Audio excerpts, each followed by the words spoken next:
So, ito yung sinasabi ko sa inyo mga sadik. Kaya tinawag siya na Borawan is para siyang Palawan at saka Boracay. Yung side na to, para siya nasa Palawan, di ba? May mga ganyan sa Palawan. Tapos, yung beach niya is white sand. Tahimik lang ng pinakang lugar na to. Kasi medyo dulo-dulo siya. Tapos, nag-pitch lang kami ng tent dito. Ayan yung papansin nyo.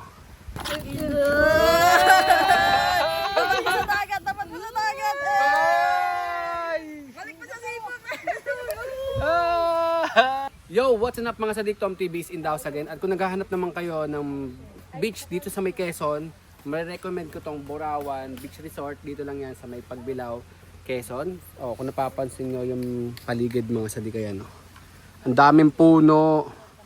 Pwede kayo mag-tent pitching dito sa gilid. Tapos tignan nyo naman paligid. Napakasolido niyan mga sadik. Tapos may mga rooms din sila mga sadik. Umuulan na mga sadik. Paulan na sa amin. Pakasolido mga sadik ko. Andito tayo ngayon sa Borawan Beach Resort sa Pagbilao yan. Meron kami dito ihawan. Ito yung tent namin under the trees. At syempre andito si Buyang Yang. Sa pool. Ito po yung ano namin, chef namin. Si Chef Buyang Yang. At tignan mo naman ang niluluto. Nabot na naman. Sa sobrang laki ng mga alimasag, hindi kasya talaga sa kadero. Pasolido. Mag-oyster din yung kapatid ko. Yung mga sadik ko. Oyster! Sheesh! Tabi ng dagat.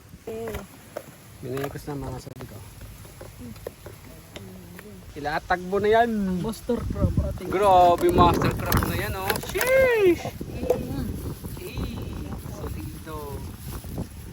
Ay, buhay pa. Uy! Sa dagat, dapat mo sa dagat. Ay! Ito, solid to. Ang sarap! Sayaw.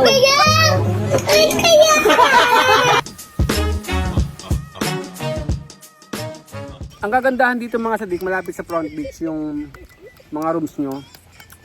Ay yung mga rooms mga sadik sa likod. Tapos, ang daming puno. Solido. White sand. Kita nyo naman yan. Oh. Pero hindi sobrang pino kagaya sa Boracay. White sand siya. At the same time, marino rin yung tubig. Kagandahan dito mga sadik is yung gilid ng beach may mataas na puno. Tapos may mga rock formation na para kang nasa Palawan. Nakita ko sa inyo. So, ito yung sinasabi ko sa inyo mga sadik. Kaya tinawag siya na Borawan is para siyang Palawan at saka Boracay. So, Boracay, Palawan, kaya naging